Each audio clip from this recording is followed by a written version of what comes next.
যারা শিবিরকে গুপ্ত রাজনীতি ট্যাগ দিচ্ছে তারা অপরাজনীতি করে যাচ্ছে। দেখেন, শিবিরকে আজকে রাজনীতিতে এসে এই মুহূর্তে শিবিরকে গুপ্ত হিসেবে আখ্যা দেওয়া হচ্ছে যারা দিচ্ছেন, অথচ তারা বিগত আওয়ামী দুঃশাসনের সময় একই সাথে মোটামুটি বলা যায় যে পথ চলার চেষ্টা করা হয়েছে, বিভিন্ন কর্মসূচি বসা, মিটিং মিছিল করা।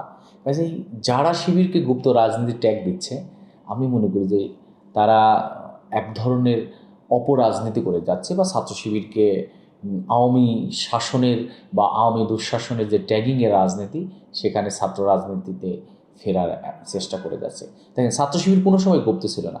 যারা গুপ্ত বলে যাচ্ছে তাদের আওয়ামী দুঃশাসনের সেই 15.5 বছরের রাজনৈতিক ইতিহাস পর্যালোচনা করলে আমি মনে করি যে উল্লেখযোগ্য তাদের কোনো কার্যক্রম ছিল না। তারাই গুপ্ত ছিল, তারা নিজেদেরকে আত্মগোপনে রেখেছিল। ছাত্র শিবির রাজপথে আওয়ামী দুঃশাসনের পুরো টাইম ছিল। শহীদের সংখ্যা ছাত্র শিবিরের যত বেশি, তার মানে পুরো আওয়ামী দুঃশাসনের সময় সেই সংখ্যাটা বেশি হয়েছে। কাজেই আওয়ামী দুঃশাসনের সময় শিবিরের শহীদ বেশি, রাজপথে আন্দোলন ছাড়া শিবির তো ঘরে বসে শহীদ হয় না, রাজপথে শহীদ হয়েছে।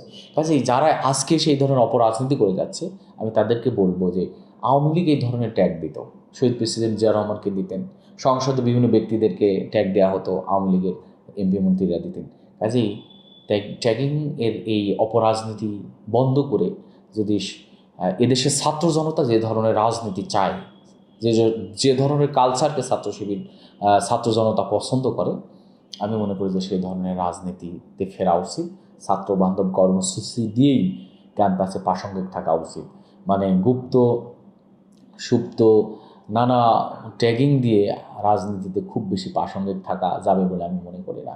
এজন্য আমি শুধু সকল ছাত্র সংগঠনকে একটা পরামর্শ দিতে চাই, যারা যত বেশি ছাত্র বান্ধব কর্মসূচি দিয়ে মাঠে থাকবে, ছাত্রদের কাছাকাছি থাকবে, তারাই বাংলাদেশের রাজনীতিতে, ছাত্র রাজনীতিতে প্রাসঙ্গিক থাকবে। বাকিরা সময়ের ব্যবধানে আস্তে আস্তে এই প্রাসঙ্গিকতা হারিয়ে ফেলবেন, বিদায় নেবেন, এবং আমি মনে করি সেই সকল ছাত্র সংগঠনের অপমৃত্যু ঘটবে।